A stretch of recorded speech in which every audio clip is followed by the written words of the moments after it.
Redeveloping Grand Avenue is part of our efforts to invest in city neighborhoods by providing residents with amenities and programs to help them thrive.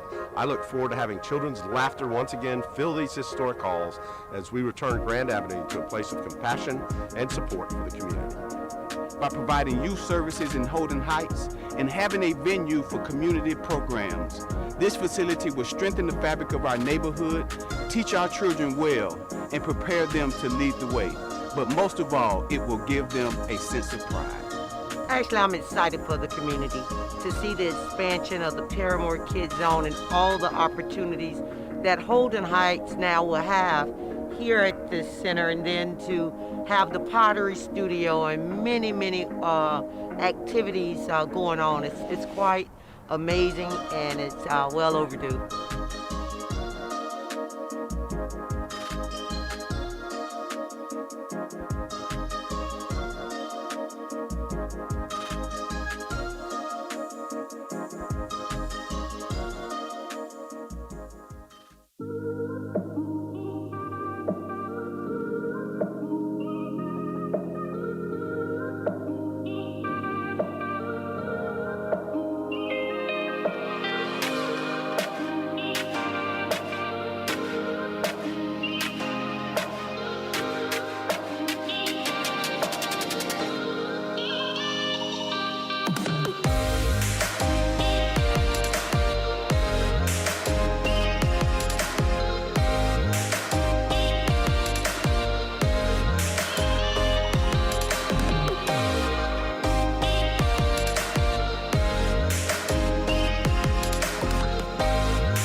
As part of the American Cities Climate Challenge, we partnered with OUC. Commissioner, can I get a quick audio check from the you? Orlando Tiny Greenhouse today. Sure. Testing 1 2 3 4. Testing 1 2 3 4. Hi, PJ. Features that'll be Perfect. Thank you so much. on how to save money and reduce their environmental impact. Even though this technology has evolved, not everybody can afford EV or solar right now, so there's a lot of other great highlights of low cost and no cost opportunities to save residents money that you'll learn about when you visit the home. And the greenhouse is on wheels, so we're going to be able to take it around the community and have people enjoy it and learn from it in various different areas of our community.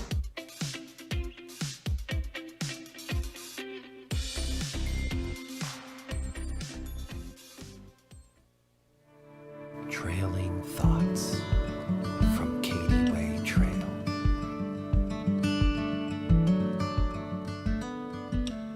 This trail is so wide. I like to think that Katy was the name of the engineer designing the trail, and and that someone came by and said, "Do you really think the trail needs to be 12 feet wide?" And she replied, "It's the Katy way."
What do you know about Dog Walker Watch?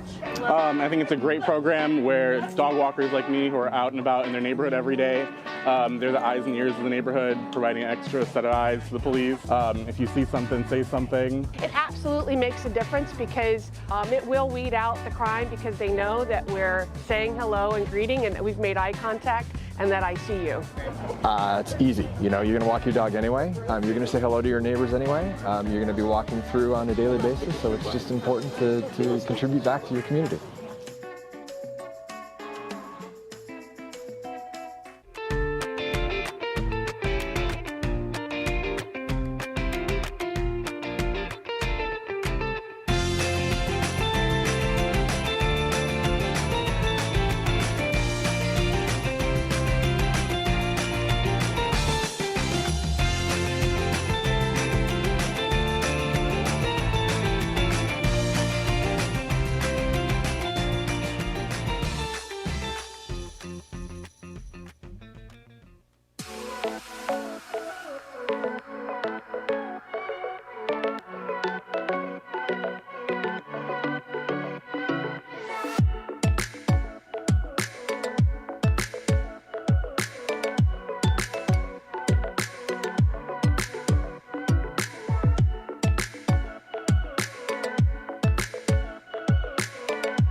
All right, did everybody wake up on that?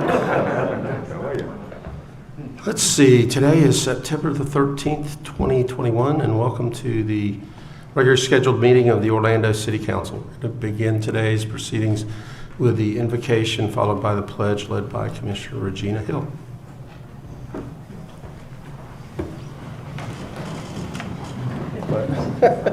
Okay. False start, sit back down. False alarm. I want to see Gonna if do everyone was alert. the invocation first, then. Thank you. So we can bow our head. Sovereign God, thank you for this day, and most importantly, for allowing us, the leaders of this great city, the mayor and my fellow commissioners, to join together in unity and on one accord, to enter into a time of collaboration and decision-making. I pray for your direction and guidance in all that we do for the best interests of the citizens of our city and community, dear Lord. Grant us the peace that surpasses all understanding in our vision, ideas, and collaborative thoughts. As we continue to be impacted by the devastation of a pandemic, oh God, I ask that you heal our citizens and our community. God, help us to provide resources that will benefit those in their time of need, and to be an encouragement during the worst of times as we reach forward for the best of times. I pray for our city, our elected officials, law enforcement, fire and safety officers, and frontline workers who continue to be on their post of duty to ensure the safety and well-being of others. Grant us wisdom to govern, even amid conflict, and the ability to work together when there is disagreement. But God, bless us as a unified body and give us strength and power to continue our mission to serve the residents and community with dignity, pride, and respect. God, we honor you and we give you thanks for your continued blessings and for your hands of protection over us all. It is with the name above of all names that I pray. In Jesus' name, amen. Amen. I pledge allegiance to the flag of the United States of America and to the republic for which it stands, one nation, under God, indivisible, with liberty and justice for all.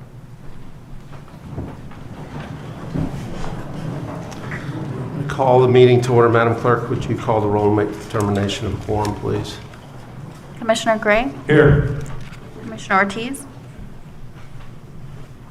Commissioner Ortiz? Here. Commissioner Stewart? Here. Commissioner Sheehan? Here. Commissioner Hill? here. Commissioner Burns? Here. Mayor Dyer? Here. Mayor, you have a quorum with all members present. Thank you, Madam Clerk. Our first order of business is the consideration of minutes from the workshop agenda review. And City Council meetings of August 23rd. Motion by Commissioner Hill. Second by Commissioner Stewart. All in favor of the motion indicate so by saying aye. Aye. Those opposed, motion carries. Okay, we don't have any board's presentations. So we have the mayor's update. I guess I feel like every meeting for the last 18 months, we started with a COVID update. COVID is obviously still with us and continues to impact us in different ways than we could imagine. So we talked about last time that OUC was experiencing an impact on its liquid oxygen supply, and that remains the same. So it's critical that we, together with our businesses and our residents, continue to conserve water and to get vaccinated so we don't have as many people in the hospitals needing to be used liquid oxygen. We've done a pretty good job so far on the conservation side, so the city led the way in some of the things that we have done. And certainly the vaccine remains the best way to protect ourselves. I want to thank the employees who have taken advantage of the new incentives that we have put in place last week for those that are fully vaccinated. And as the virus has impacted our hospitals and our water, it also continues to impact our residents economically. Those that have been financially impacted need assistance to pay rent. So we've seen a lot of headlines and news reports about governments struggling to disperse their emergency rental assistance money. We have done a pretty decent job. I'm pleased to report last week we have approved $4.2 million in funding to distribute to 880 families, and that's 55% of our funds that we have been able to allocate so far. So we're making progress, but we want to get all $8 million out. So if there are families out there that want information on how to apply for that, please go to orlando.gov/assistance. This weekend marked 20 years since 9/11. It's hard to believe that 20 years have passed since one of the darkest days in our nation's history. Nearly 3,000 Americans lost their lives on that day, and that includes more than 400 first responders. We had a number of events over the weekend to remember those who lost their lives so valiantly on September 11th. I was able to participate in a moment of silence with the fire department and OPD out in front of City Hall, and I know there was another moving ceremony during the evening at the Fire Museum. So 2 decades have passed, but it's important that we remember those and remember how our country became united after that in their memory, and hopefully we can get back to being a country that's as united as we were back in 2001. Hispanic Heritage Month gets underway on Wednesday, September 15th. It gives us an opportunity to celebrate the cultures and contributions of our Hispanic residents across the country and, of course, in our community. We'll have a kickoff here at City Hall, opening an art exhibit this Wednesday evening. I want to mention one thing of note on the agenda, and that's CRA number 5. We continue to remain committed to bringing quality and affordable housing options to Paramore. We have an item to approve allowing us to build 8 additional single-family homes in the neighborhood, and that will ensure that our residents have access to quality, safe, and owner-occupied housing in Paramore. With that, we will move on to the consent agenda, which is a number of items that are acted upon through a single vote of council. We give our commissioners the opportunity to comment on items on the consent agenda and important happenings in their district. We gave the public the opportunity to comment on these items during the agenda review meeting, so we will go to Commissioner Hill first up. Thank you, Mayor Dyer, and good afternoon. As was so eloquently spoken by Mayor Dyer, I support the housing initiatives that's on the council today to support these many agencies that serve many of our most vulnerable residents in providing them with safe and quality housing along with different wraparound services to stabilize them as they transition to self-sufficiency. And of course, I'm excited about the 8 additional homes there in the Paramore CRA. And thank you, Thomas Chapman and David Barilla, for your leadership, and of course this council support as we continue to provide, I would say, affordable housing there in the Paramore area. We have done in District 5 over 1,200 multifamily housing there in the District 5 area, but we know when we start talking about equity and wealth, there's nothing like home ownership. So I really appreciate this council support as we increase the housing stock there in our Paramore area. I'm also excited about the hearings of the 13 parcels that will be purchased there on Grove Park, where the city already on a corner lot there, but to increase, I think those 13 parcels there is going to be monumental. As you know, city there in Paramore sold area there on Pine Street to the Orlando Magic to put a orthopedic clinic with the partnership of Advent Health that will also have a component that will have a sliding scale to provide orthopedic services to the residents there in Paramore, but to create a world-class state-of-the-art training facilities for the players there at Orlando Magic. But with that transaction, we're now able to purchase that Grove Street parcel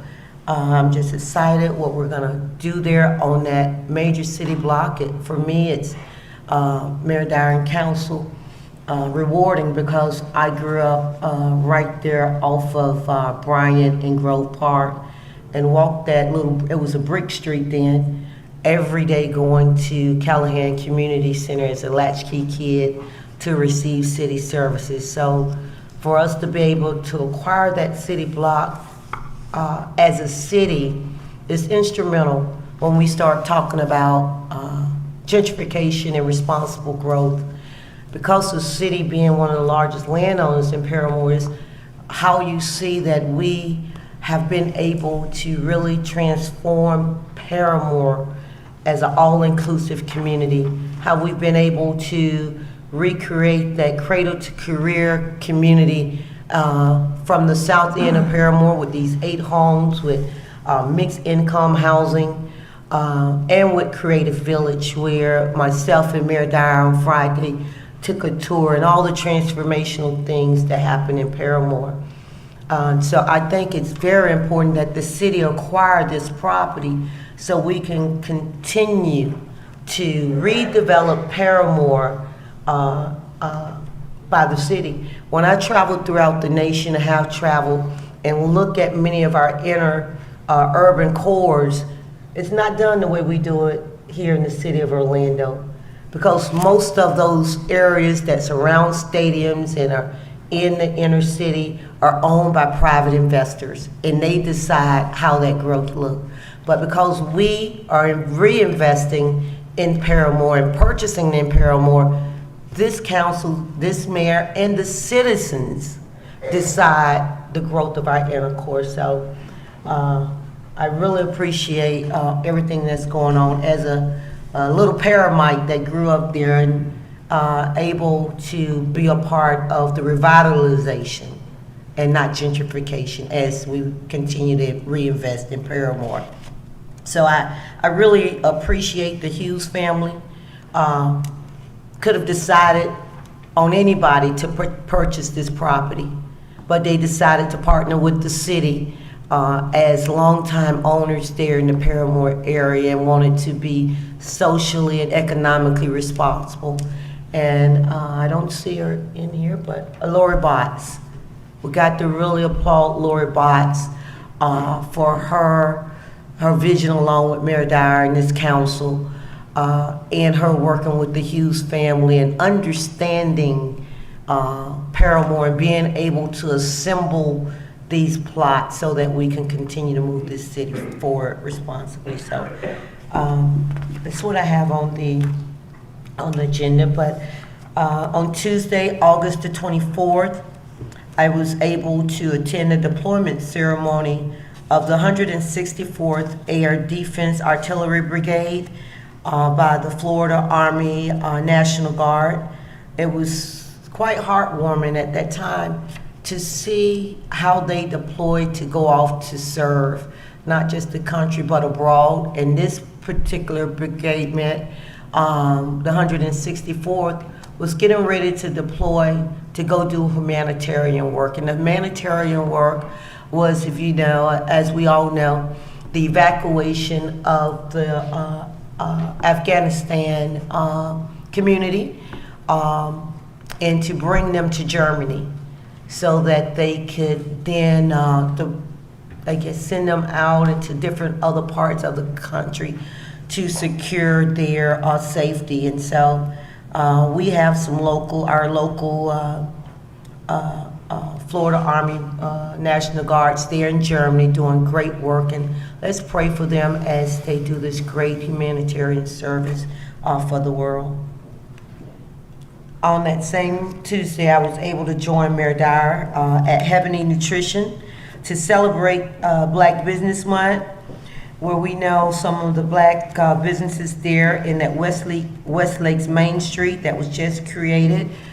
Thank you, Pauline and Sherry Gulch. We have been working for the last 3 years to create that with the Westlake Main Street business owners. And we stopped by Mrs. Ronice Weaver and Fabiola Games that's doing incredible work. And presented some new plans to Mayor Dyer and ourselves for a healthier community and healthy living there on the central Tampa corridor. And I was able to, on Thursday the 26th, as we start talking about economics and sharing spaces, I was able to go over to the East Space with Mayor Dyer and have the ribbon cutting. And thank you, Ms. Brandy Bennett. She's the manager there at East Spaces, which I think, Mayor Dyer, correct me if I'm wrong, I'm gonna get it slightly right. I think here in the Southeast region, this is their first space. They're hailing from Tennessee. They're at the, I would call it the AC Marriott in the new SunTrust building. And it was great to see all the new ventures that are going in that meeting space, which consists of multiple floors of different small companies, medium companies, and single entrepreneurs, in which they're working in this collaborative space here in downtown with a beautiful rooftop view.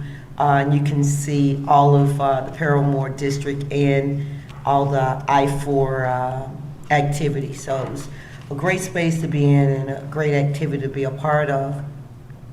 On Wednesday, September the 1st, I was able to attend a ribbon cutting for a luxury nail salon under the owner of Stephanie Andrea Felipe. She is a young Haitian American young lady that started her first nail salon there in District 3, right on the outskirts of Paramore on Westmoreland and Colonial Drive during the pandemic. But during that time, she has worked with Walmart and opened a new nail salon there at the Princeton Street District 5 corner of Mercy Drive. And what's so phenomenal about this venture is this is the first African-American owned salon in a Walmart in the United States of America. So that was huge, and I'm just so excited to have helped her with that venture and her stick-to-itiveness attitude. So congratulations to Walmart for giving us the opportunity to be a part of that space, and for her taking that leap and leading the way. On Thursday, September the 2nd, I was able to join Paul Lewis, Mike Hess, and Jamila Felix and Barbara Hartley. They're in the Northwest community at our center to introduce these solar operated tables there. That's going to be one in the Prince Hall Park there in District 6 and another in the Willows Park of District 5, which are parks.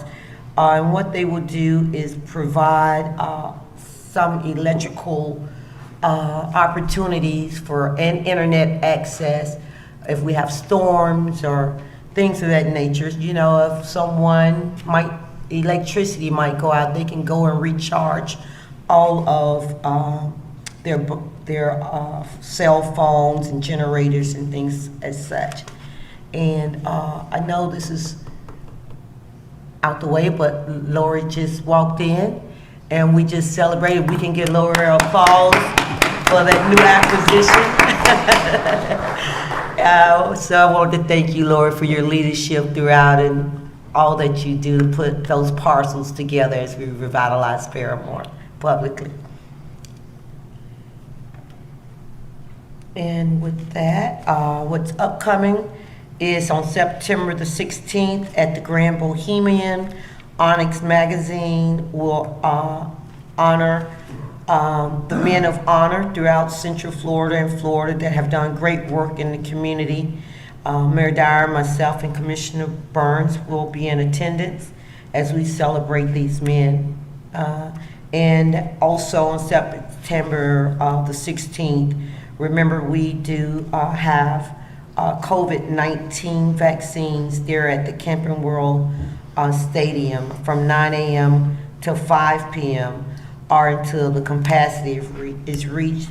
And also want to remind those that if, uneventfully you come down with COVID, that there is treatment also at the Camping World Stadium for the infusion that's needed to help give you extra antibodies so that you can help survive. But we do know, as Mayor Dyer stated, it's a choice.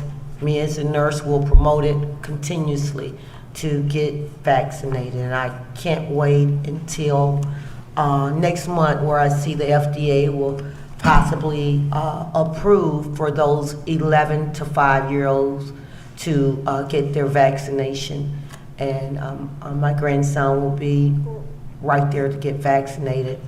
I had to pull him out of school a week ago and keep him home for a week. There was a outbreak in an area where a lot of kids was. I won't mention the place out of respect for that organization. But it was quite a scare for me. I've had a lot of loss during COVID and lost my daughter, which was his mother.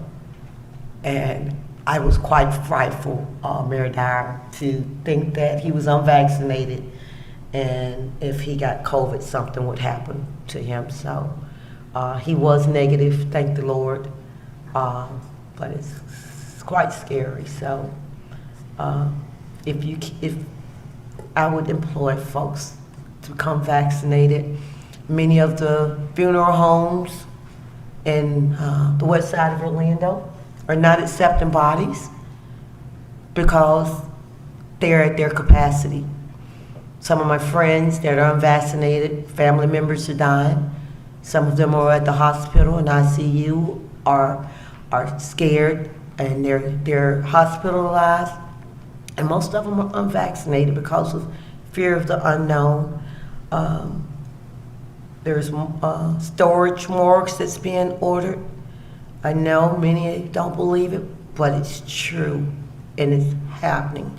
In these funeral homes, and my friends can't bury their loved ones. I had a friend that just passed and they can't bury him until October because it's too many bodies at the funeral home. So they're burying 8 and 9, 10 bodies at a time on Saturdays. Not trying to fearmonger, but this is a reality. And with that, Mayor, I hate to end on that note, but it must be said, and it has to be said, what's going on, not throughout the nation, but right here in the city of Orlando. Thank you. Thank you, Commissioner. Commissioner Burns. Thank you, Mayor. Good afternoon, fellow councilmen and councilwomen. A few weeks ago, I hosted a dinner for our firefighters at Station 7 and 10 in District 6 to show my appreciation for the hard work and sacrifice. During the dinner, we got a chance to get to know each other, and also I had an opportunity to learn more and better understand their needs. Also, I'd just like to say thank you to Interim Chief Craig Buckley for hosting me and my team, and thanks to the brave men and women of the Orlando Fire Department for your hard work and your continued sacrifice. It's much appreciated. On Saturday, I had a chance to meet and speak briefly with UCF President Dr. Alexander Cartwright. I know that UCF is in good hands with Dr. Cartwright's leadership, especially the football team as they scored 63 points on Saturday night. Also, I would like to thank Michael Hess, Ken Pellin, Jamila Felix, and Lisa Early and the entire FPR team for their work to get Prince Hall Park finished. A couple of weeks ago, our neighborhood relations team hosted a community meeting at the Smith Center to talk about the AARP tables of connections that Commissioner Hill just mentioned that will be located in the park. We're excited about the resiliency that these tables will bring following disasters like hurricanes. So we're very much excited about that. Also, I would like to acknowledge Orrin Henry and his housing team for the progress that has been made in the rental assistance program. I know as throughout the state, things started off a little slow, but I think we've made a lot of progress. So thank you, Orrin, and your team for diligently working through the administrative parts of that, because so many of our residents continue to be in need of that type of assistance. As for the consent agenda, item B8, contract to install the equipment for Prince Hall Park. Again, thanks to Lisa and her team for making this happen for the residents of Richmond Estates and Lake Richmond neighborhoods.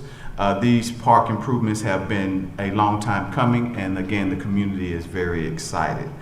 Also, I'd like to, for items F1 through 13, I would like to acknowledge, congratulate, and say thank you to all of those fine nonprofits who will be awarded CDBG funds, and just ask them to continue to provide the great services that they've been doing for years. And lastly, to our Jewish brothers and sisters observing Yom Kippur, may you have a good year and a meaningful fast. And that's it for me, Mayor. Thank you. Thank you, Commissioner. Commissioner Gray. Thank you, Mayor. Well said, Commissioner Burns. A couple of things I'd like to add is on Labor Day, September 6th, thanks to our folks at Laureate Park who organized a bike parade for the kids, and they were kind enough to include us, and OPD was there handing out bike helmets to the kids, so it's a good time had by all, and thanks to the folks at Laureate Park for doing that. On 9/11, two events I want to recognize. One was the Lake Nona High School did their first homecoming parade, trying to start their own tradition, and so thanks to Carrie Grimm who facilitated that, also included us. That was a good event for the neighborhood. And finally, Saturday night, 9/11, the American Patriot Gala, which was hosted by the Camaraderie Foundation, raising money for PTSD counseling for vets. Great event, glad to be part of that. So I serve on the board along with Chief Ralone, and it's a great organization. So thanks to them. On the agenda, just echo what Commissioner Burns said, which is item F. With the various CDBG grants. Thanks to those organizations, they do good work, and glad to be part of that. And I just want to say thanks and congratulations. So with that, Mayor, I'm done. Thank you, Commissioner Gray. Commissioner Ortiz. Thank you, Mayor. I'd like to start by expressing my deepest condolences to the family of Mr. Leroy Gums of the Englewood Neighborhood Center, who passed away unexpectedly on September 11th. On the 25th of February, Leroy celebrated 20 years working with the city, and he's survived by his wife and 2 daughters and a son. He was not only an employee of the city, he was a friend, he was a protector, he was a great human being, one of those that you could sit down and talk to him about very deep subjects, and it's going to be a huge loss to the city family, and indeed he was a family member of all of us. So he'll be missed immensely. So please keep his family on your prayers, if you will. On Thursday, August 26th, I had the pleasure of welcoming a delegation from the town of Ponce, Puerto Rico, alongside with Mayor Dyer, to the city of Orlando. It is such an honor to meet with elected officials from outside our region and even the state or country, so that was a good visit. On Saturday, August 28th, I joined District 2 residents to celebrate the grand opening of Big Lots, finally. We're happy to finally have a tent filling the space where the old Kmart used to be. I look forward to seeing them prosper. Looking forward to see other big projects for that corner. But more than anything else, I want to thank our economic development family for all the work you have put into to make this possible. So thank you, each and every one of you guys. We're officially halfway through the Government Academy. I want to thank all of the instructors who have joined us so far. Each and every one of them make this academy possible to educate and fill our students with the knowledge they need to better know the government. I want to acknowledge the 20-year anniversary of September 11, like my fellow commissioners and the mayor, a day that shook our country to its core, did not manage to break us. Instead, we picked ourselves up and stood in unity in order to keep going, something that we need to remember to keep on doing. My heart goes out to the 2,977 victims who lost their lives that day due to the hate, to include 343 firefighters, 37 police officers of the Port Authority in New York and New Jersey Police Department, 23 police officers of the New York City Police Department, 8 emergency medical technicians and paramedics from private emergency medical services, 3 New York State court offices, and 1 patrolman from the New York Fire Patrol. I commend the first responder who put their lives on the line, knowing that may be their last, and give my prayers to those surviving with the pain of losing a loved one. September 11, 2001 is truly a day this country will never forget, and will continue to mourn and honor those whose lives were lost. On item F1 to the 11, as fellow commissioners have said, congratulations to all the agencies recipients of the Community Development Block Grant. Thank you for continuing to serve our community and help us out. And also the CRA, all the agencies and companies entering funding agreements. And that's all I have, Mayor. Thank you, Commissioner. Commissioner Stewart. Thank you, Mayor. Let me start by expressing condolences to the family of Dr. Norton Baker. Some of y'all may know Dr. Baker had been a long time orthopedic surgeon in town. He had passed away. Those of you who know the name know that the football field over at at Boone High School is named the Norton Baker football field. So he passed away this past couple of days. A wonderful, wonderful man, and some of the old Orlando, and had a chance to be a patient of his. So remember his family, please. I want to say thank you to Orlando Fire Department and those who are involved, and all those that commemorated the 20th anniversary of 9/11. Let me just share a couple of those with you. We started off last Friday with the Patriots Day breakfast, and as I said, special thanks to Interim Chief Buckley for your story and your involvement and your leadership. Thank you very much for sharing that. It was heartfelt, and I appreciate you being involved in that. We had a chance to spend time with the mayor on Saturday morning, and we rang some bells and had some opportunity to commemorate the moment when this happened 20 years ago. And then at the Fire Museum, the Tooten Fire Museum, I had a chance on Saturday night to spend some time with OFD and OPD to recognize the 343 and the other first responders that were killed, as well as the 2,970 that died in the building. I'm honored to do that. I've done it, I think, we only did it one year. We didn't do it because of the rain, I think, one year. But I've had the honor of being involved in that ever since I became a commissioner. It is very meaningful, and I appreciate that. Chief, please share with me, with yours crew, how much I'm grateful for it, and Chief Orlone, the same with yours. Thank you very much. And then on Saturday also, DPAC had a special concert, a commemorative concert by the Bach Festival. John Sinclair was the conductor. It was wonderful over at the Front Yard Festival. And I would guess there's probably about 1,000 people that came. And it was just really well done, and very, very talented people in our community. And the Bach Festival is an example of that. So let me just share that with you and say thank you for everybody. Got a couple of upcoming events. The College Park Neighbor Associations having their monthly meeting tonight at 7 o'clock. If you own a business in the city of Orlando, we want you to call to reserve your spot for the OPD's National Night Out Business Safety Summit tomorrow. Starts tomorrow morning at 9 o'clock. If you want to get online and check out the details, you can get to the OPD's OPD's website to do that, or you can just email me and I will get you to the right location. Chief Orlone, thank you very much for helping to spearhead that. And also, congratulations goes to you, the National Latino Police Officers Association 2021 Officer of the Year. Is that right?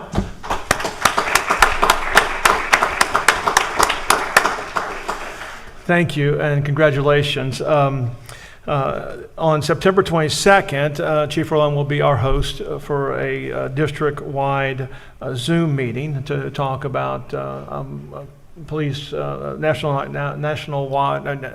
watch, national night out, and other issues related to crime prevention. So Chief, thank you for that, and thank you for your team's leadership to be engaged in that. If you need more information about that, again, contact my office. And then in Lake Baldwin, we're doing a cleanup along Harbor on September 25th at 9 o'clock. Please join us. It'll be a lot of fun. Mayor, I want to share one thing publicly with you. I think I am so grateful for you taking the leadership and OUC about saving water. It's I think it's important that we saw some impact, and we just need to continue to keep that impact while the demand for liquid oxygen is up. I got a couple of complaints from people who saw the sprinklers on Dubstred, and they were complaining about the fact that how can we ask people to conserve water when we don't conserve water on our own golf course. And I had the opportunity to remind them that we won the Audubon Award for recycling water on the golf course. It was a neat way for me to share that, and they were all like, I can't believe that we have done that. So as you had mentioned, those who have non-potable water as well as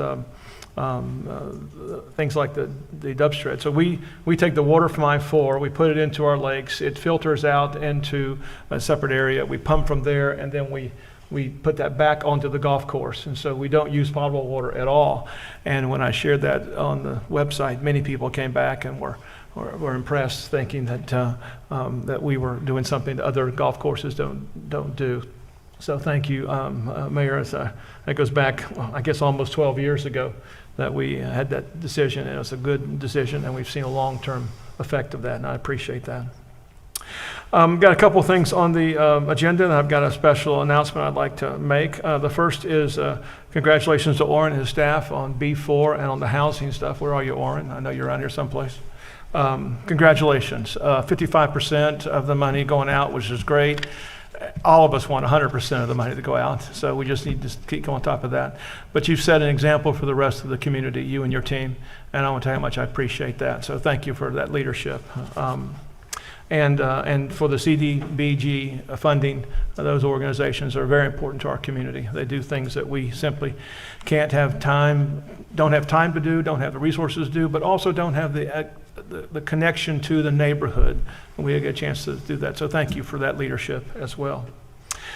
Chris, thank you for the work on the Spellman site. Appreciate that. We will, if everything goes as we expect it to, we will complete this task. It will be, we've lived with it for a long, long time, but we'll get a chance to clean up the Spellman site. It wasn't our fault. We didn't have anything to do with it, but the city has taken the leadership on to clean up that area to avoid it becoming a Superfund site, and I appreciate your leadership in doing that. And Mayor, thank you for that investment into our community. A special thanks to the council because we're getting ready to approve a nonprofit assistance for the YMCA going in the packing district. So thank you all for doing that. And then, of course, we have the Urban Trail amendment today. Now, let me share one last thing before I kind of get off the podium. I've asked the mayor for a little bit of personal privilege. Last week, some of y'all may have heard that there was a football game on Friday night. Now, we're not talking about Boone and Winter Park, I understand, but we're talking about Jones and Edgewater, and we had a great time. I had asked Commissioner Hill if she would like to have a little bit of a challenge game. It is unique on the council that I actually represent Edgewater High School and am a graduate of Edgewater High School.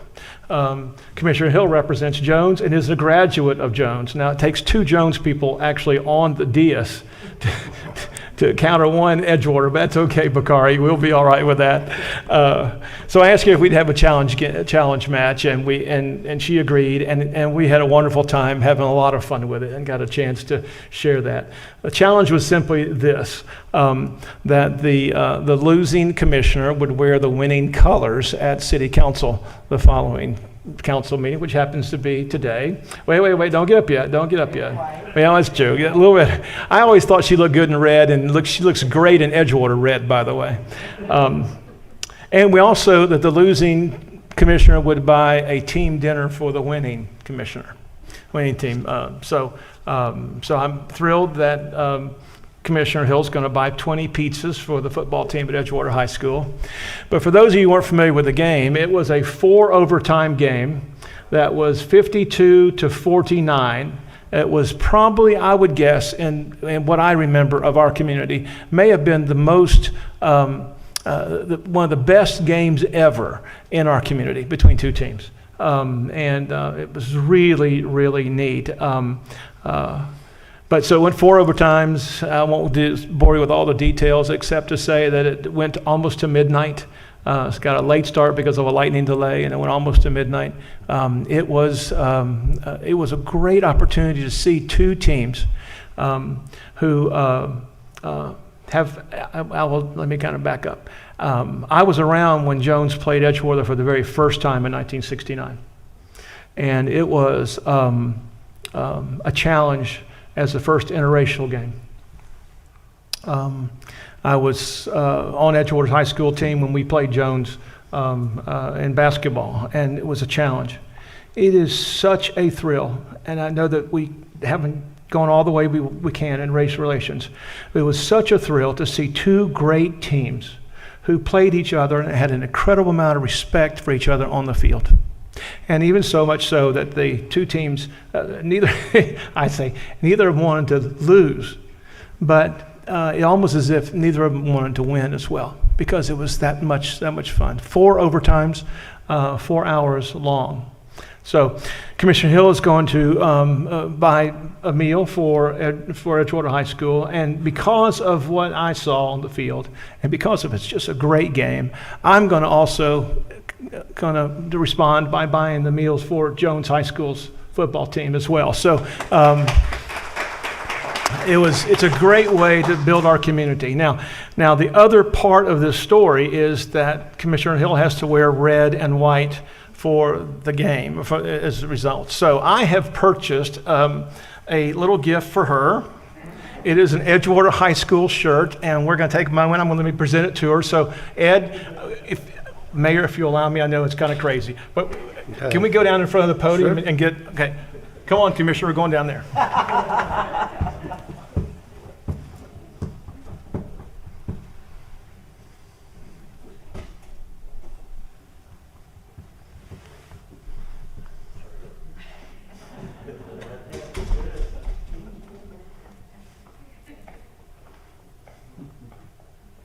All right, begin their side. We don't have much fun sometimes. So this is just fun, right? Okay, all right, good. So this is my presentation to Commissioner Hill.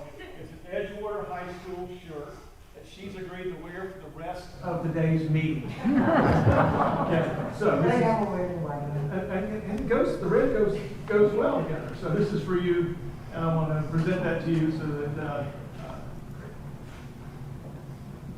The fact is, I don't look very good. The fact is, I don't look very good in orange and green. But she looks great in red. Doesn't she? Let's give her a round of applause. Thank you, Commissioner.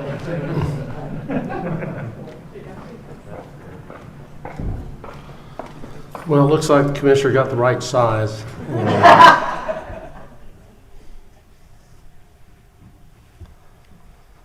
Is that it, Commissioner? That's it, Mayor. Thank you very much.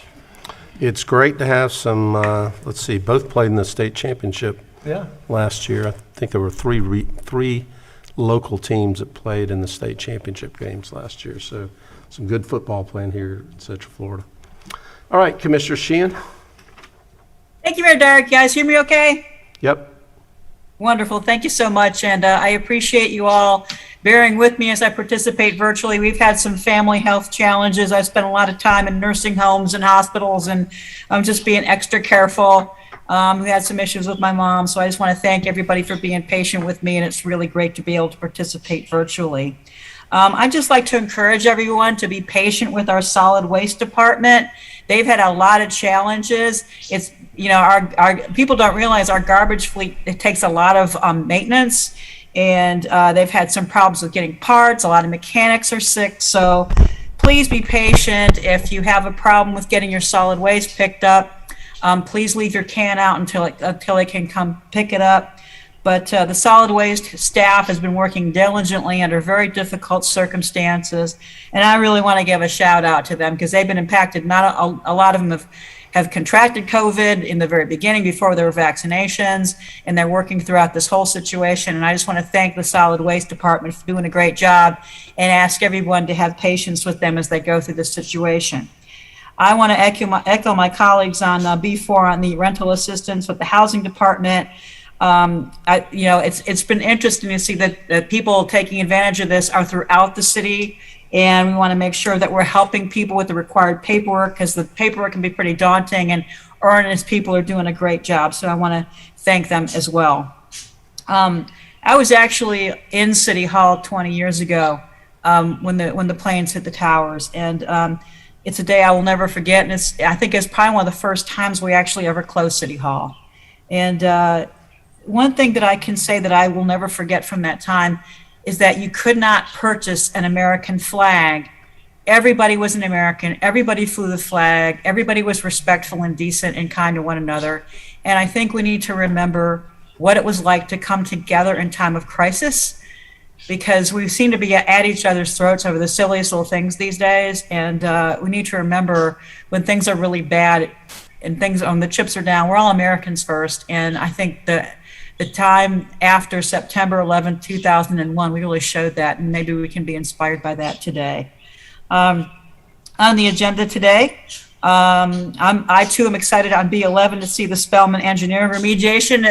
This has been going on so long. This used to be in my district, so glad to see this finally coming to some sense of fruition. It is very, very important to keep any properties in Orlando off of Superfund sites. It really impacts property values. It impacts the redevelopment ability. So I'm glad that City of Orlando is continuing to take leadership on this to get this cleaned up so we can do really good redevelopment in this area. Item B14, Maliver Construction. We're going to be working in Alcoy Park to remove and replace some existing gravity sewer lines along Annie Street and Blady Avenue. We'll be coordinating and letting the neighborhoods know when that's coming through. But, you know, those are very, very necessary repairs. Glad to see them on the agenda today. Item I1 on Public Works in Orlando, solid waste grant for coordinating multifamily recycling at low to moderate income multifamily properties. I think that's an absolutely great program. And then on item J3, the Urban Trail Gap Extension Agreement. Glad to see some really good items coming forward on the agenda. And with that, I will make the motion for the consent agenda. Motion by Commissioner Sheehan, second by Commissioner Stewart. All in favor of the motion indicate so by saying aye. Aye. Those opposed, motion carries. All right. Anybody that was just here for the consent agenda would be now a good time to take your leave. Okay. We will, without objection, recess the City Council meeting and convene the CRA meeting. Thomas, you got a lot of items today. I think I can handle the first three, probably, maybe the first four. All right, we need a motion to accept the CRA Advisory Committee meeting minutes of July 14th. So moved. Motion by Commissioner Hill, second by Commissioner Stewart. All in favor indicate so by saying aye. Aye. Those opposed, motion carries. Number 2 is the CRA meeting minutes from June the 28th. So moved. Motion by Commissioner Hill, second by Commissioner Stewart. All in favor? Aye. Those opposed, motion carries. Okay, number 3 is CRA meeting minutes from July 19th. So moved. Motion by Commissioner Hill, second by Commissioner Stewart. All in favor? Aye. Those opposed, motion carries.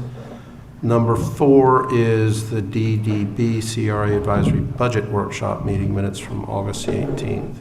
Motion by Commissioner Hill, second by Commissioner Sheehan. All in favor indicate so by saying aye.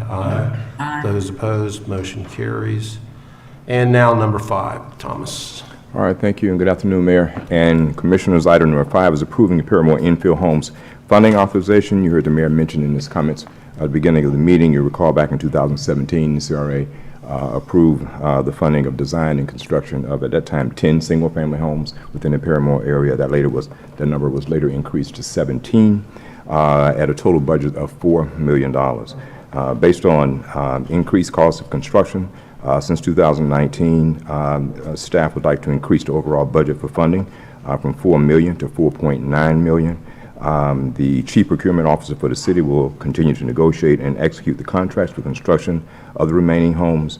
The advisory board does recommend approval, and if there are no questions, staff is requesting that the CRA authorize the Chief Procurement Officer of the city to execute contracts for infill home construction in accordance with the above in an amount not to exceed $4.9 million.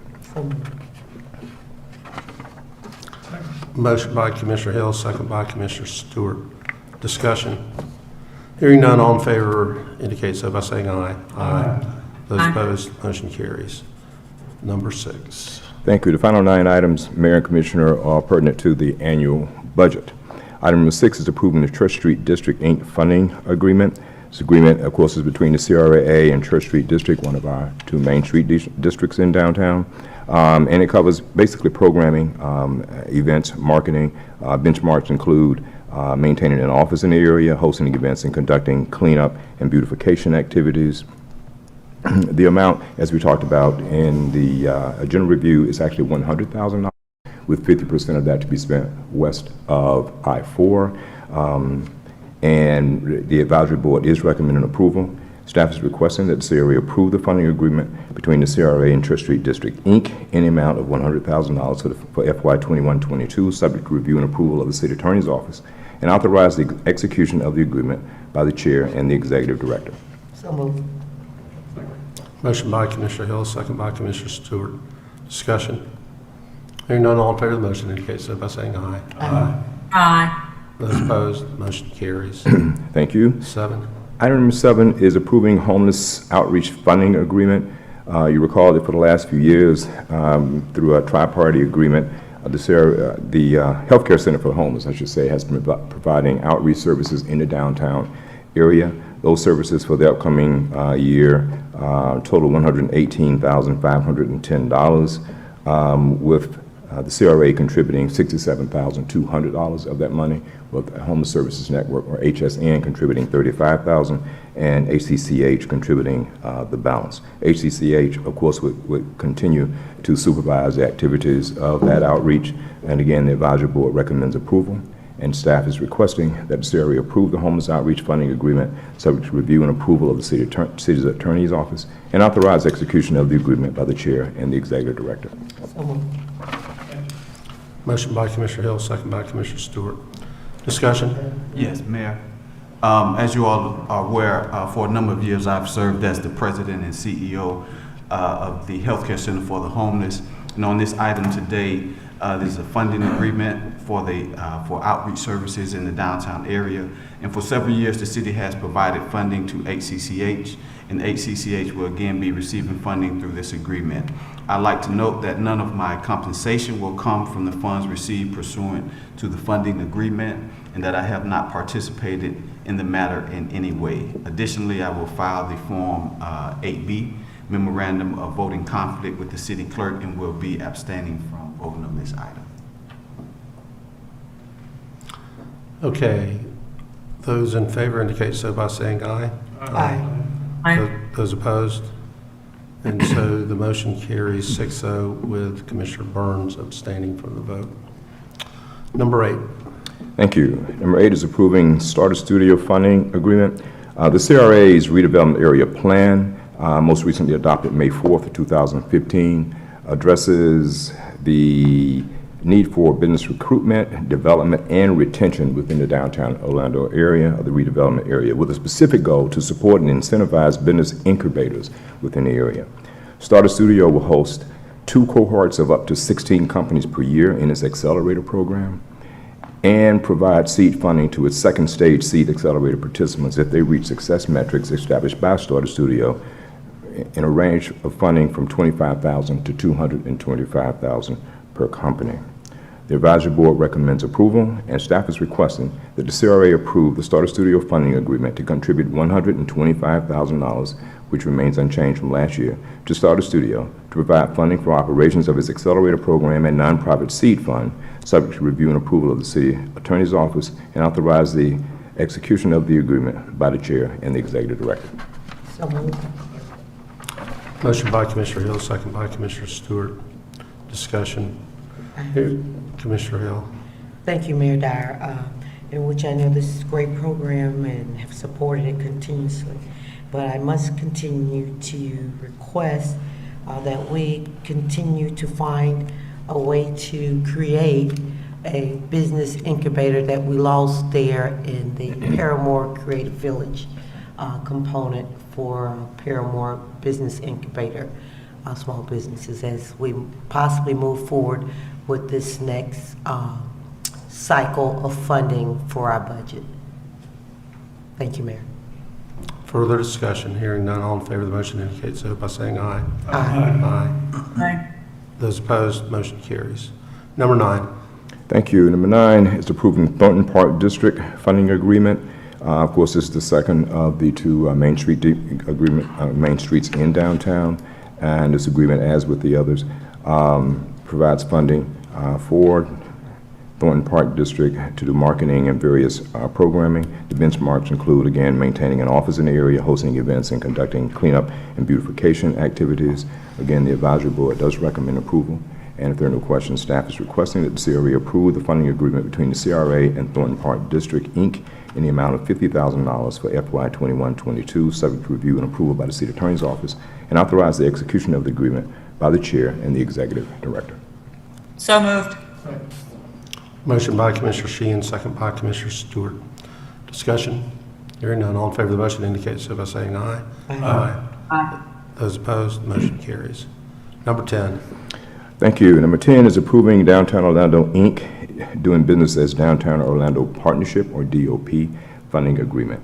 This agreement between the CRA and DOP provides funding to the DOP for activities related to the support and enhancement of downtown businesses and DOP's assistance in meeting the CRA's redevelopment area plans. Again, the advisory board recommends approval, and staff is requesting that the CRA approve the funding agreement between the CRA and Downtown Orlando, Inc. in the amount of $25,000 for fiscal year 21-22, and authorization of the execution of the agreement by the Chair and the Executive Director, subject to review and approval by the City Attorney's Office. So moved. Motion by Commissioner Hill, second by Commissioner Stewart. Discussion? Hearing none, all in favor of the motion indicate so by saying aye. Aye. Those opposed, motion carries. Number 11. Thank you. Number 11 is approving the FY 21-22 CRA budget and budget resolution. There have been full budget briefings provided to the mayor and all commissioners prior to this meeting. The advisory board was also fully briefed and recommends approval. Staff is requesting that the CRA approve the attached FY 21-22 CRA budget, adoption of the resolution, and authorization for the chair and the executive director to execute the resolution.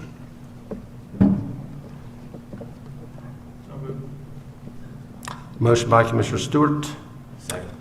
Second by Commissioner Burns.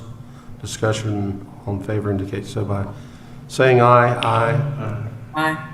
Those opposed, motion carries. That was 12. discussion, Mayor. Discussion. Yeah. Post-vote discussion. Oh, I'm sorry. Excuse me, can you explain? Sorry. What's that? I said I did have a comment on that. It's okay. Go ahead. Sure. And it was just something I spoke with Thomas and I guess Chris I would have to speak with. And it's the limo. Is that included with, is that particular vote there included with the Lime limo, the free bus? I'm sorry, I'm not hearing you, Commissioner. Is including what? Is this vote here, I mean, I'm approving because we still have time to go. Sure. But is that also in consideration with the free bus that goes through Paramore? Some of the concerns I had about that. You mean limo? Yes. Funding?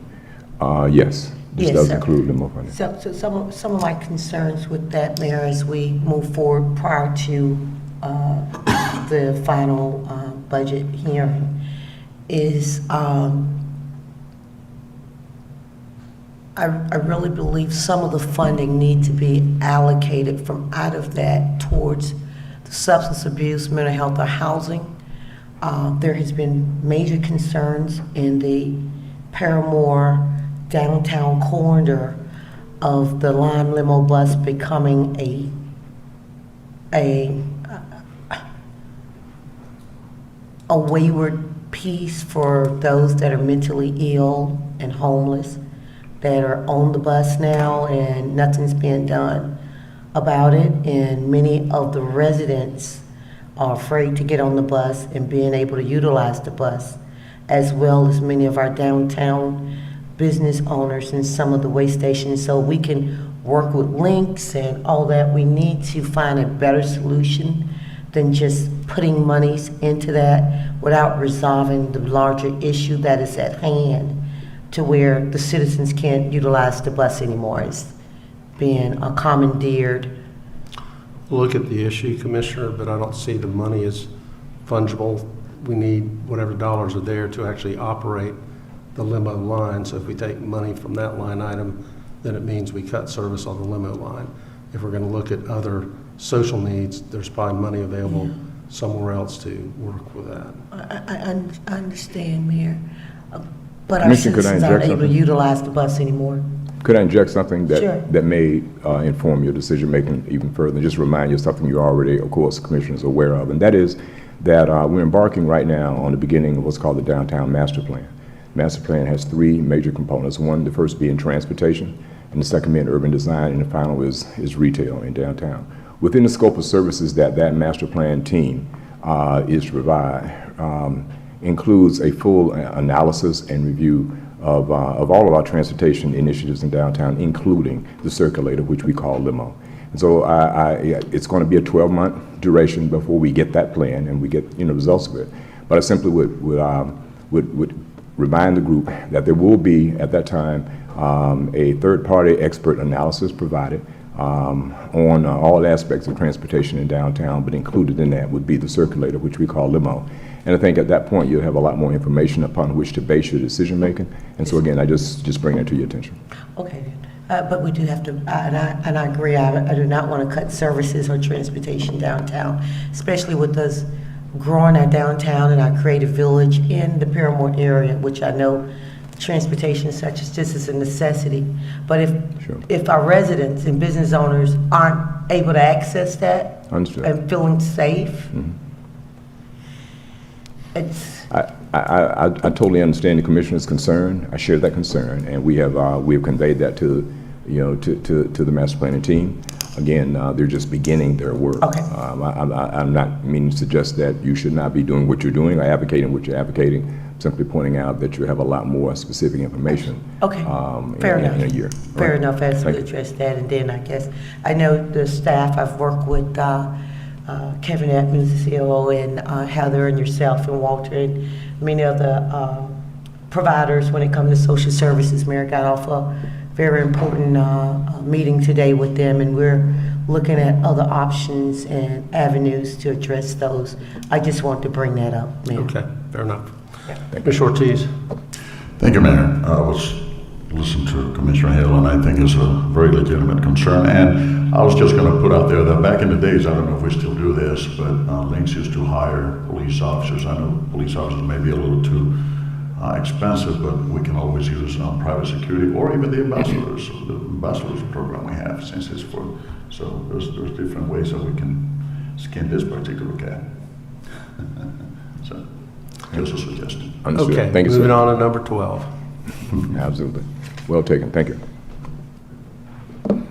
All right. Item 12 is approving fiscal year 21-22 city services agreement between the City of Orlando and the CRA. Of course, the city services agreement is the annually outlines the terms under which the city provides administrative and professional support to the CRA. This year's fees equate to $776,062. The advisory board does recommend approval, and staff is requesting that the CRA approve the city services agreement for FY 21-22 between the city and the CRA, and authorize the chair and the executive director to execute the agreement subject to review and approval of the city attorney's office. Motion by Commissioner Hill. Second by Commissioner Burns. Discussion. Hearing none, all in favor indicate so by saying aye. Aye. Aye. Those opposed, motion carries. 13.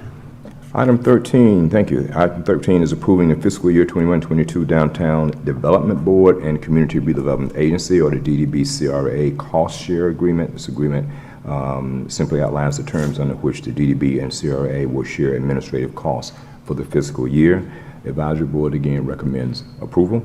And if there are any questions, staff is requesting approval of the cost share agreement for FY 21-22 between the DDB and the CRA, and authorization for the chair and the executive director to execute the agreement subject to review and approval by the city attorney's office. Motion by Commissioner Hill, second by Commissioner Stewart. Is there discussion? Hearing none, all in favor of the motion indicate so by saying aye. Aye. Aye. Those opposed, motion carries. And 14. And thank you. And finally, 14 is approving Seniors First, Inc. funding agreement for fiscal year 21-22. This is our annual agreement between Seniors First and the CRA that provides senior transportation to some 12 downtown senior complexes. This year's funding equates to $48,837, which remains unchanged from last year. Again, the advisory board recommends approval, and staff is requesting that the CRA approve the agreement for a period of October 1, 2021 to September 30th, 2022 for up to a total amount of $48,837.09, subject to review and approval by the City Attorney's Office and authorization of the execution of the agreement by the Chair and the Executive Director. So moved. Motion by Commissioner Sheehan, second by Commissioner Hill. Discussion? Hearing none, all in favor of the motion indicate so by saying aye. Aye. Those opposed, motion carries. Thomas, further business come before the CRA? There's none, Mayor. Thank you. Thank you very much. Without objection, we'll stand adjourned and we will convene the Neighborhood Improvement District. 2 items of business related to budget.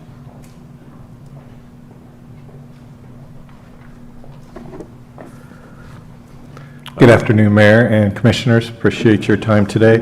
The first item we have for you today is the fiscal agreement for 2021-2022 for city services between the DSNID and the City of Orlando. These services will provide administrative and professional services to the DSNID for the year. On August the 11th, 2021, your advisory board for the DSNID recommended approval of this item. The total amount for these services will be $23,554. I'd be happy to answer any questions if you have any. Commissioner Sheehan, is there a motion to approve? Move to approve, Mayor. Is there a second? Motion by Commissioner Sheehan, second by Commissioner Ortiz. Discussion, hearing none, all in favor of the motion indicate so by saying aye. Aye. Aye. Those opposed, motion carries. And number 2. Our second item for you today is a funding agreement between the DSNID and the South Downtown Main Street Organization, Inc. This agreement will allow us to provide up to $30,000 to the South Downtown Main Street Organization for them to do projects that meet the DSNID's goals and objectives. On August the 11th, 2021, the DSNID Advisory Board recommended to the DSNID Board approval of these funds for that fiscal year. Move approval. Motion by Commissioner Sheehan. Second by Commissioner Stewart. Discussion. Hearing none, all in favor indicate so by saying aye. Aye. Aye. Those opposed, motion carries. Further business to come before the NID? There are none. Thank you so much for your time. Then, without objection, we'll stand adjourned from the Neighborhood Improvement District meeting. We'll reconvene this City Council meeting.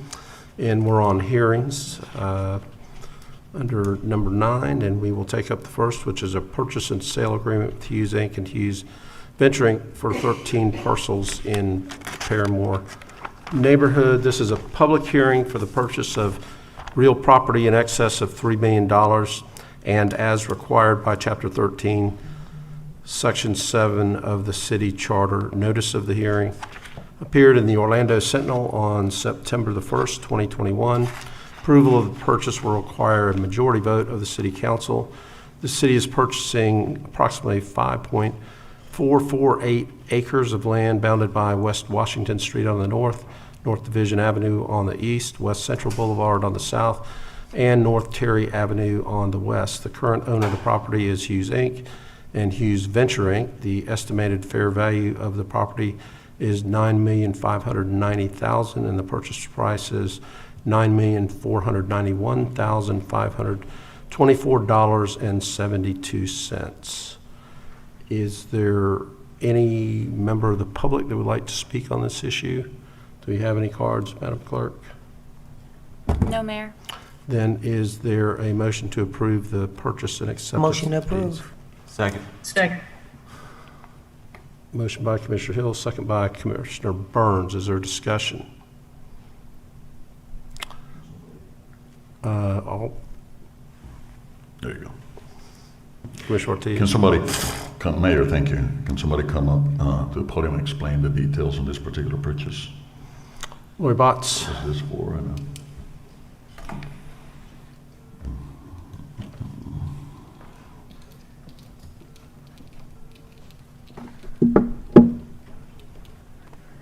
Good afternoon, Mayor and Commissioners. Laurie Botts, I'm the real estate manager for the City of Orlando, and I have the owners of the property actually here, the Hughes family.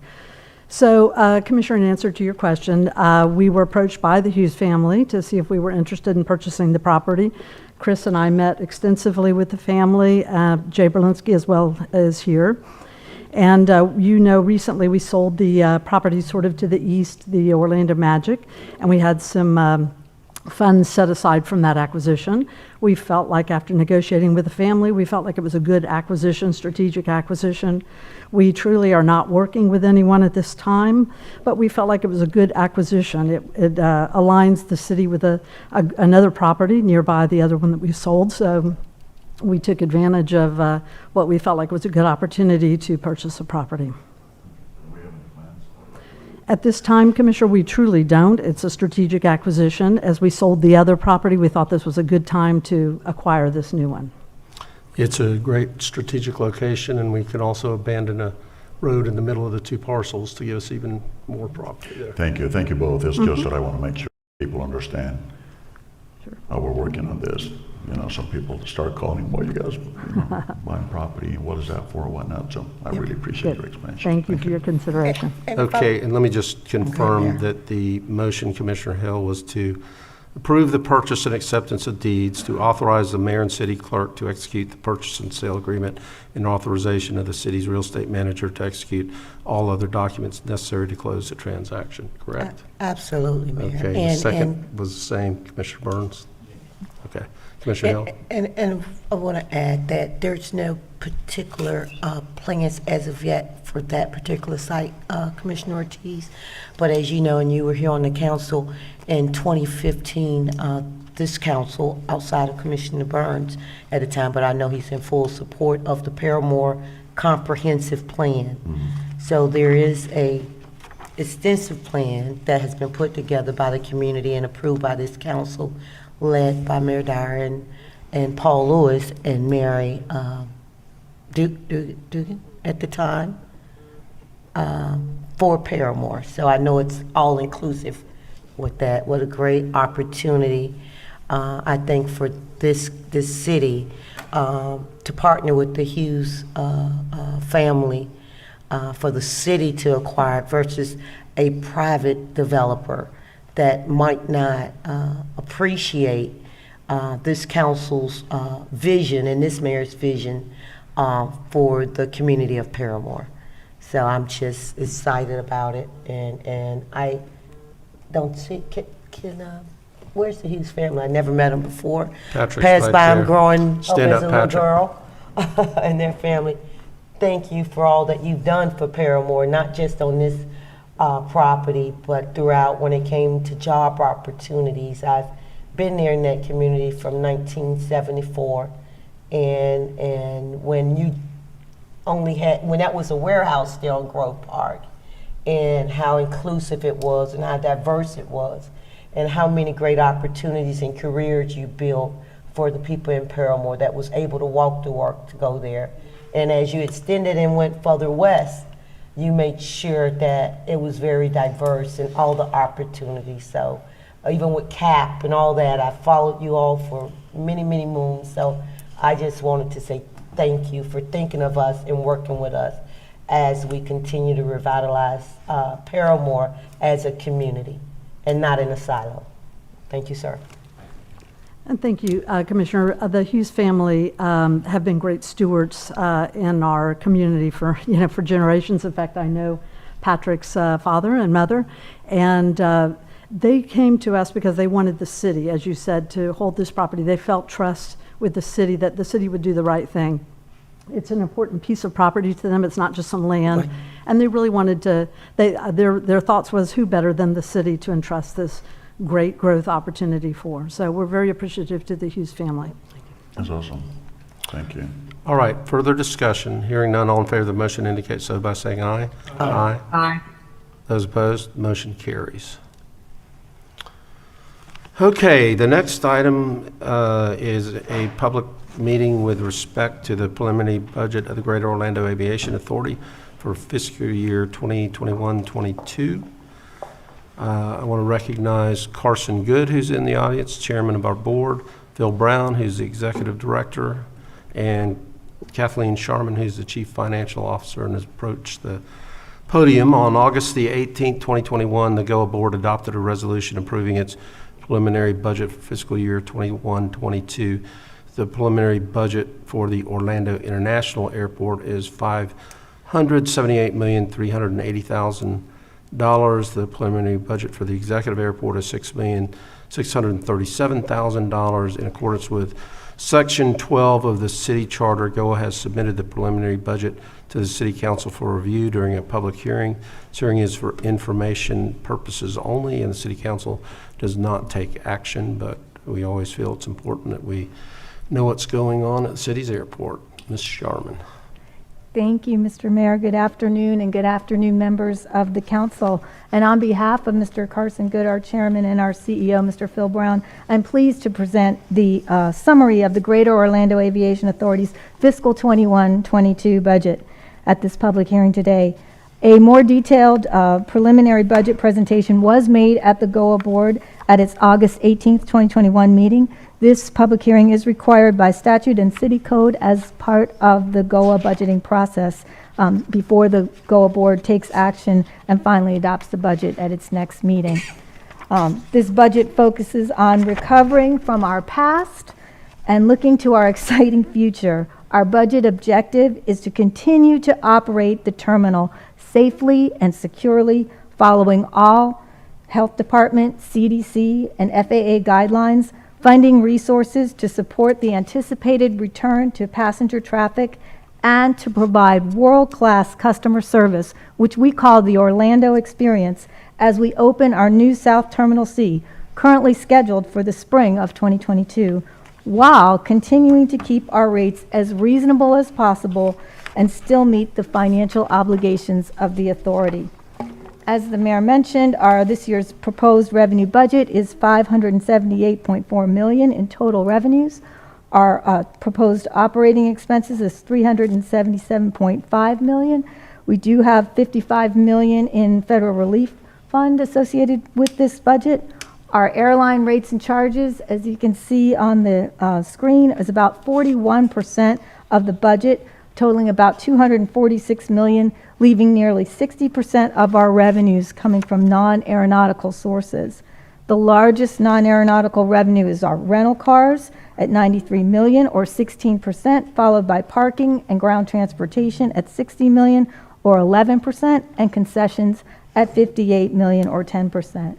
And with respect to expenses, the largest percentage of our budget is maintenance and janitorial, combined at 27%, focusing on keeping our terminal clean, safe, and secure, and in a state of good repair, followed by personnel services of 25%, and then professional services and contracts at about 15% each.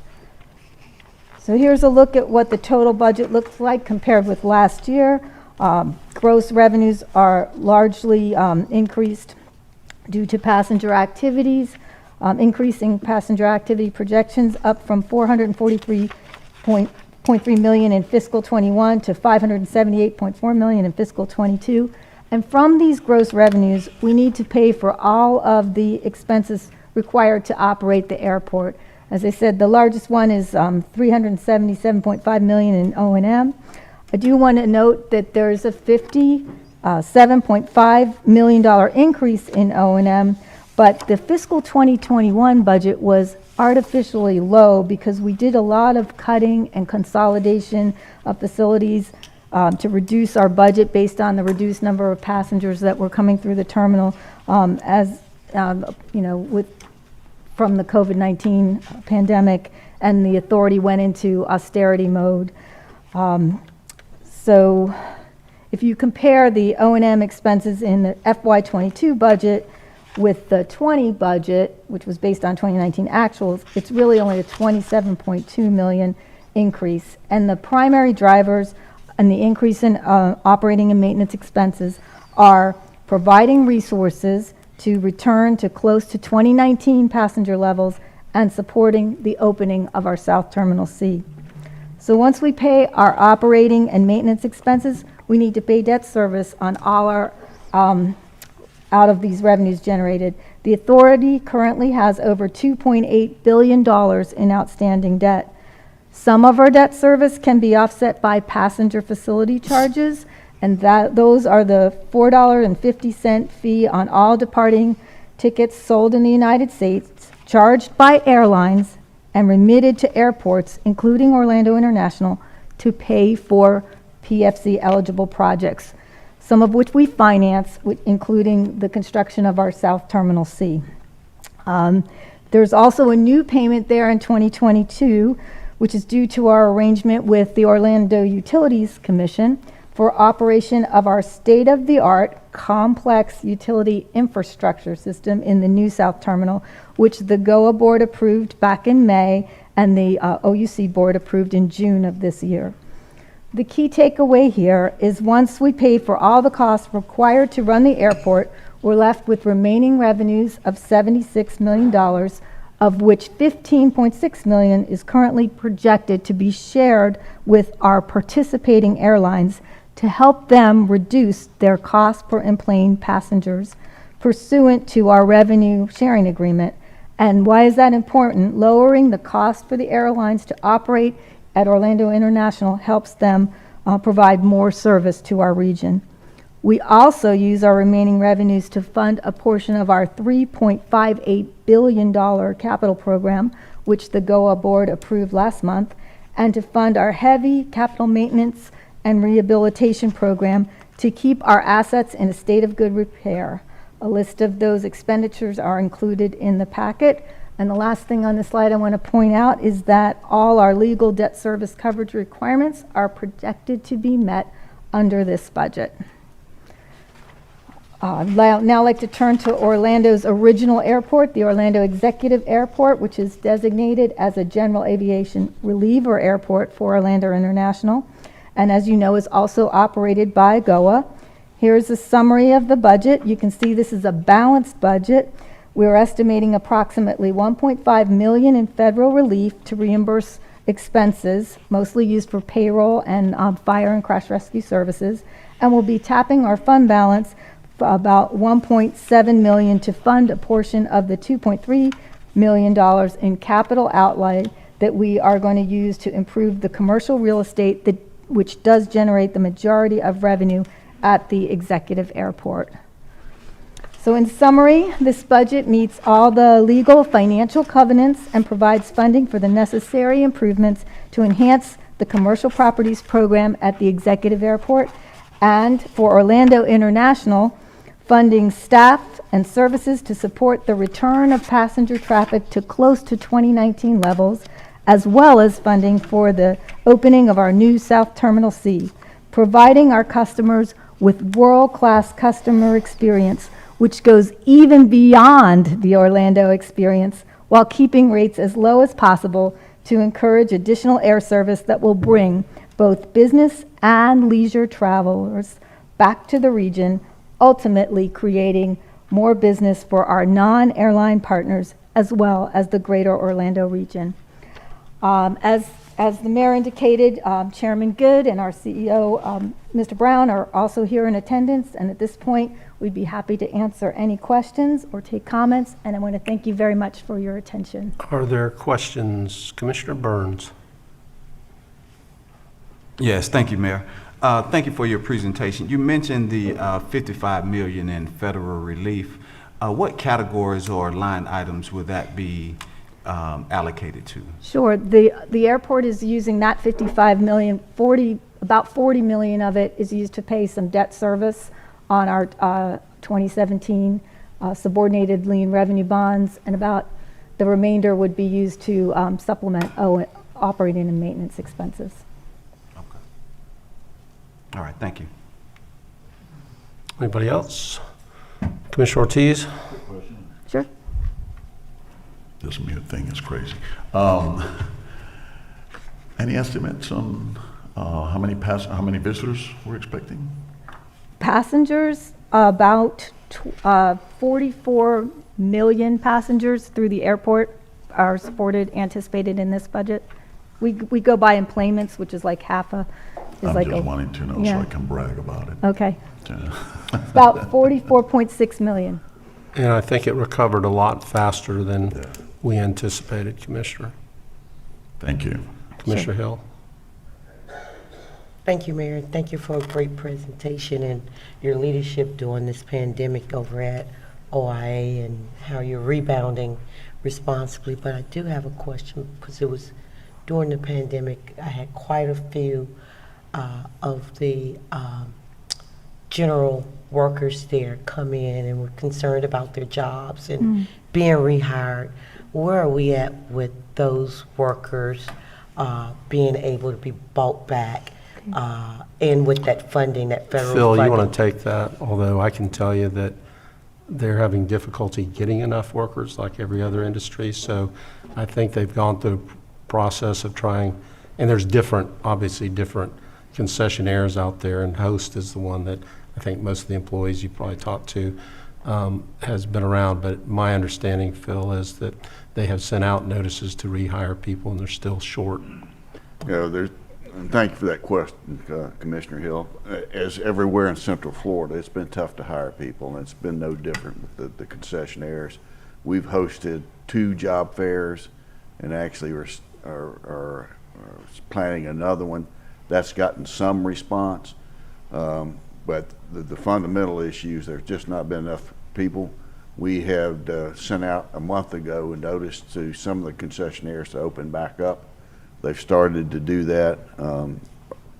Usually it's actually the smaller local businesses, the ones that open up first. And then some of the larger ones have taken a little bit more effort. So we're going to continue to work toward getting people rehired, opening up. It's really the responsibility of the concessionaires to hire, but there's certainly demand, as Commissioner Ortiz has already noted, with the forecast of 44 million passengers. They need services, and there are jobs to be had at Orlando International Airport. Thank you, sir.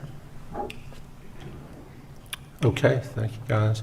Madam Clerk, do we have any requests for public appearance? No, Mayor. All right, thank you for the presentation.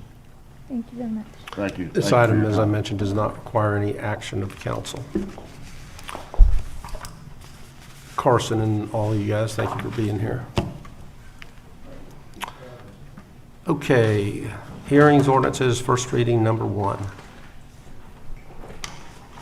Ordinance number 2021-57, an ordinance of the City Council of the City of Orlando, Florida, relating to the city's growth management plan, adopting a property rights element to comply with new statutory requirement, providing for amendment of the city's growth management plan, providing for severability, correction of scrivener's error, and an effective date.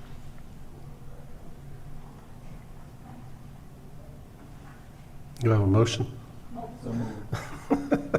Motion by Commissioner Burns, second by Commissioner Hill.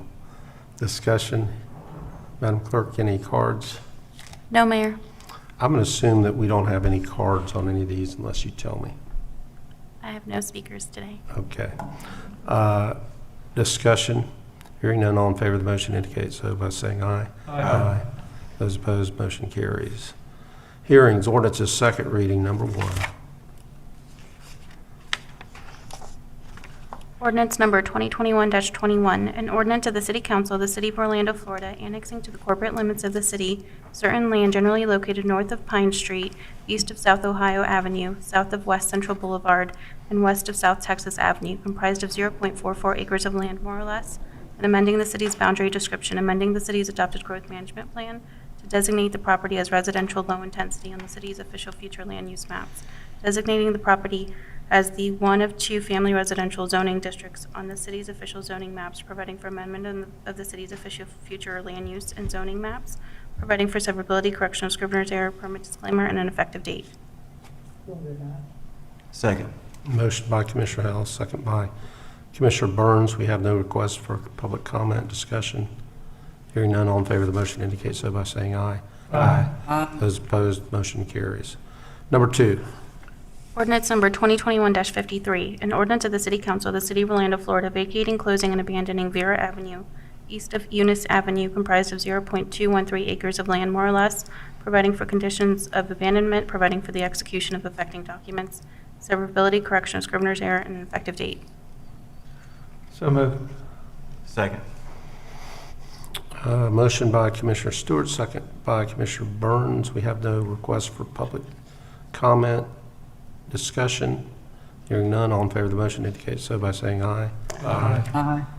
Those opposed, motion carries. Mayor, do you mind just a moment? Can you move that microphone just a little closer to them? Possible? Perfect. Thank you. Madam Clerk, we can't hear you clearly, but I'm not sure anybody listens to what you read anyways, just saying.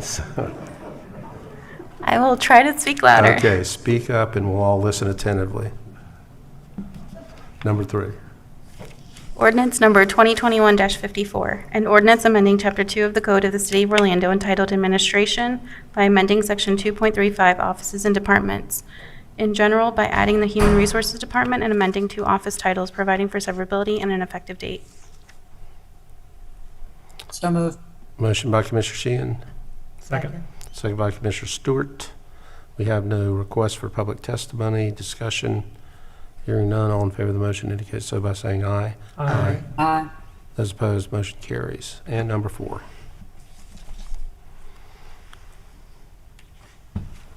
Ordinance number 2021-59, an ordinance of the City Council of the City of Orlando, Florida, annexing to the corporate limits of the city certain land generally located east of Peel Avenue, north of East Grant Street, and west of Sioux Haven Drive, and comprised of 1.54 acres of land, more or less, amending the city's adopted growth management plan to designate the property as residential medium intensity on the city's official future land use maps, designating the property as 1 to 5 family residential on the city's official zoning maps, providing for the amendment of the city's official future land use and zoning maps, providing for severability, correction of scrivener's error, permanent disclaimer, and an effective date.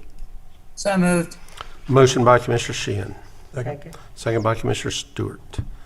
We have no cards for public input, discussion. Hearing none, all in favor of the motion indicate so by saying aye. Aye. Those opposed, motion carries. Let's move to ordinances on first read. Madam Clerk. Number 1.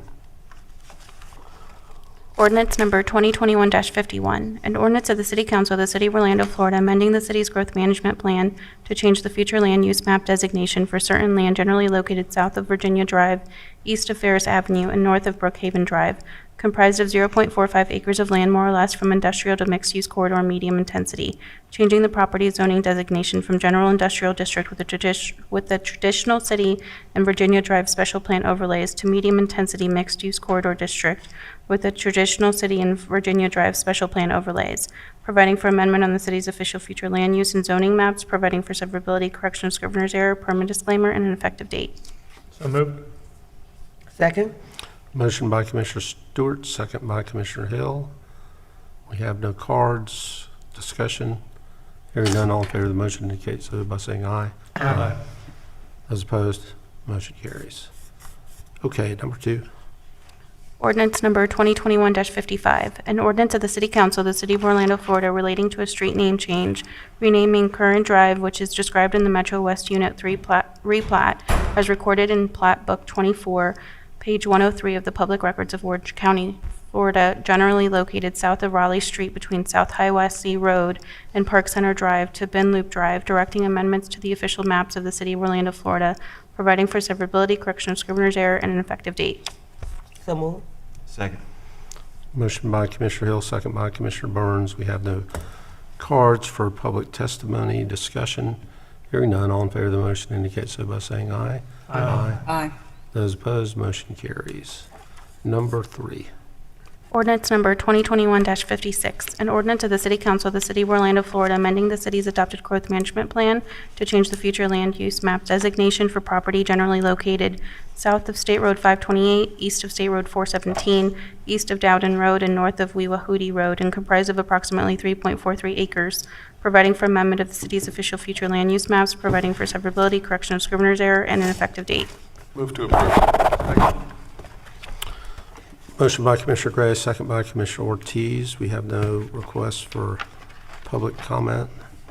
You know, Commissioner Gray, this is first agenda in a while that it hasn't been dominated by I was District thinking issues. Stephanie pronounced Glad- it very well, so I was impressed. Okay, Don't mind him. glad to squeeze you in right here at the end. All in favor of the motion indicate so by saying aye. Aye. Aye. Those opposed, motion carries. Madam Clerk, do we have any requests for public comment? No, Mayor. We have something in writing? We just have one written comment. Okay, would you make sure that's circulated to all of the commissioners? Yes, that was sent this morning. Okay. All right, then thank you for your attention today, and we will adjourn the meeting without objection. Yeah, we're at